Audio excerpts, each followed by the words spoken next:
కాకినాడ జిల్లా పిఠాపురం మాజీ MLA వర్మకు MLC ticket దక్కకపోవడంతో అలక్క పూరినట్లు తెలుస్తోంది. ఈ మేరకు ఆ పార్టీ అధిష్టానం బుజ్జగించులు చేస్తుంది. ఎంత నచ్చజెప్పినప్పటికీ ఆయన అలక వీడడం లేదు. అటు పార్టీ సీనియర్లు జ్యోతుల నెహ్రూ, నిమ్మకాయల చినరాజప్ప, యనమల రామకృష్ణుడు వంటి కీలక నేతలు ప్రాధాన్యతను ఢిల్లీలో తగ్గించే విధంగా జనసేన రాజకీయ వ్యూహం రచించింది. దీంతో పిఠాపురంలో తెలుగుదేశం పార్టీ వ్యూహాలు పూర్తిగా చల్లబడతాయని కార్యకర్తలు నిరాశ చెందుతున్నారు. ఇక మరోవైపు టీడీపీ నాయకత్వం తప్పనిసరి పరిస్థితుల్లో అంగీకరించిందని తెలుగుదేశం నాయకుల మాటలు హాట్ టాపిక్ గా మారుతున్నాయి. దీనిపై మరింత సమాచారం మా ప్రతినిధి దుర్రాని అందిస్తారు. ఎమ్మెల్సీ అభ్యర్థులు ఎవరనే విషయం తెలుగుదేశం పార్టీ అలాగే కుటుంబ ప్రభుత్వం ప్రకటించేసరికి ఆశావాహులు ఎవరైతే ఉన్నారో సీనియర్లు, ముఖ్యంగా పిఠాపురం మాజీ ఎమ్మెల్యే వర్మ మాత్రం కంగుతున్నారని చెప్పాలి.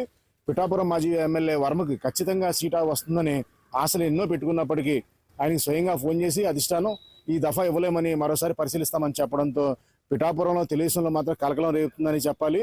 ఇక్కడ ముఖ్యంగా రెండు విషయాలు పరిశీలించుకోవాలి. కంటికి కనిపించిందే ఒకటి, అలాగే తెలుగుదేశం నాయకులు కార్యకర్తలు జరుగుతున్న అంతర్మదన చర్చ అని కూడా చెప్పుకోవాలి. ఇక్కడ విషయం పరికిస్తే కంటికి కనిపించేది అయితే గనక ఈ చిరంజీవి పవన్ కళ్యాణ్ పిఠాపురం నుంచి పోటీ చేస్తున్నారు అన్న విషయం బయట రాగానే వర్మని త్యాగం చేయాల్సిన పరిస్థితులు ఏర్పడ్డాయి.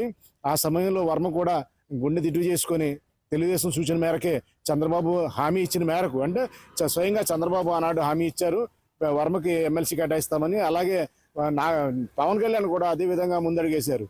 ఈ ఆశల ధర్మిల పవన్ కళ్యాణ్ వర్మ అయితే కనుక పవన్ కళ్యాణ్ చాలా కష్టపడి పనిచేశారు.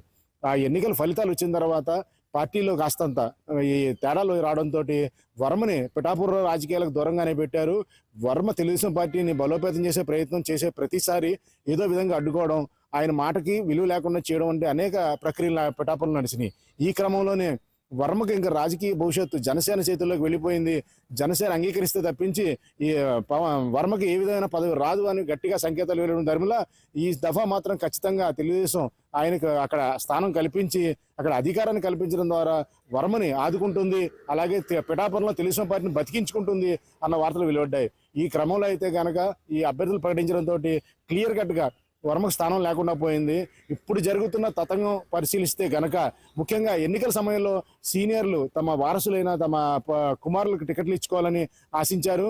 ఆ ప్రయత్నంలోనే భాగంగా ఇక్కడ జగ్గంపేట నుంచి తొలుత నెహ్రూ బదులు ఆయన కుమారుడు నవీను, అలాగే పెద్దాపురం నుంచి నిమ్మకాయల చంద్రబాబు స్థానంలో రంగనాథ్ నిలబడాలని ప్రయత్నం చేశారు.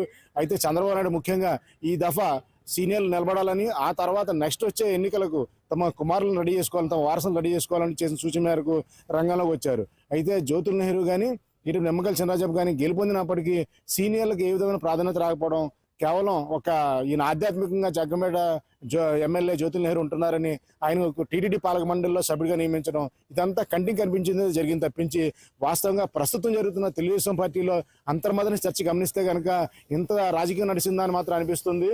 ముఖ్యంగా పవన్ కళ్యాణ్ చేస్తున్న వ్యాఖ్యలు ఇవని తెలుగుదేశం పార్టీలు చెప్తున్నప్పటికీ ఎక్కడ కూడా బహిరంగంగా ఎవరు ధృవీకరించలేదు. అయితే జనసేన ఖచ్చితంగా, అంటే ఆ నాయకులు ఆ కార్యకర్తలు కూడా చెప్పుకుంటున్నారు ఇది వాస్తవమేనంటూ. ఎందుకంటే కాకినాడ జిల్లాలో 7 నియోజకవర్గాలు ఉన్నాయి, అందులో 2 జనసేన పోటీ చేసి గెలుపొందింది. అలాగే తెలుగుదేశం 5 గెలుపొంది మొత్తం క్లీన్ స్వీప్ కూటమి చేసింది. ఈ 5 స్థానాల్లో యనమల రామకృష్ణుడు కుమార్తె దివ్య తునికి ప్రాతినిధ్యం వస్తుండగా ముఖ్యంగా ఇక్కడ చెప్పుకోదగ్గ విషయం ఏంటంటే జగ్గంపేట నుంచి పెద్దాపురం నుంచి తెలుగుదేశం దిగ్గజాలని చెప్పుకోవాలి. వారికి పార్టీలో ప్రాధాన్యత దక్కనివ్వకుండా చేయాలి. అలాగే యనమల రామకృష్ణుడు ప్రమేయం కూడా రాజకీయాల్లో బాగా తగ్గించాలి. ఎందుకంటే యనమల రామకృష్ణుడు ప్రత్యక్ష రాజకీయాల్లో లేకపోయినా ఆయన చక్రం తిప్పుతారు కాబట్టి ఈ ముగ్గురు సీనియర్లను రాజకీయాలు దూరంగా ఉంచాలి అని చెప్పేసి జనసేన నిర్ణయించుకున్నట్టుగాను ఆ క్రమంలోనే అడుగులు పడుతున్నాయని ఈ విషయాన్ని ఇప్పుడు ఖచ్చితంగా వెల్లడైందంటూ తెలుగుదేశం పార్టీలో జరుగుతున్న చర్చ గమనిస్తే కనుక ఎంత రాజకీయంగా లోతుగా చర్చ జరుగుతుందా అన్న విషయాలు కూడా మనకి ఇట్టే అర్థమవుతాయి. మరికొద్ది రోజుల్లో ఈ విషయాలు ఎంతవరకు నిజము ఏంటి అని తేలే అవకాశాలు ఉన్నాయి. వీడి జిల్లా చిన్నీతో నదీం కాంతురాని, కాకినాడ.